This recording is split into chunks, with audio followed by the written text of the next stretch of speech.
T20 world கப்பில் India Pakistan match நடக்குமா நடக்காதாங்கிறது தான் கிரிக்கெட் உலகம் ஆவலோடு எதிர்பார்த்துட்ருக்கு. ஃபஸ்ட்டு நாங்கள் இந்தியா கூட விளையாட மாட்டோன்னு பாகிஸ்தான் சொல்லியிருந்தது. அதுக்கு ரிப்ளை பண்ணுற விதமாக ஐசிசி நீங்கள் இந்தியா கூட விளையாடலைன்னா உங்கள் மேலே பயங்கர நடவடிக்கை எடுப்போம் அப்படின்னு எச்சரிச்சிருந்தது. இதை வச்சு பாகிஸ்தான் கிரிக்கெட் போர்டு ரொம்ப நாளாக ஆலோசனை பண்ணிட்டு வருது.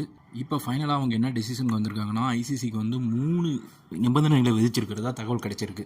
அதாவது என்னென்னா, எங்களுக்கு ஐசிசியில் வருவாயில் அதிக பங்கு பாகிஸ்தானுக்கு கொடுக்கணும்னு, ரெண்டாவது வழக்கம் போல் இந்தியா பாகிஸ்தான் பைலேட்ரல் சீரீஸ் 1 டே T20 அந்த மாதிரி சீரீஸ் வைக்கணும் அப்படின்னும், மேட்ச் முடிஞ்ச பிறகு பிளேயர்ஸ் எல்லாம் ஹேண்ட் ஷேக் பண்ணணும்.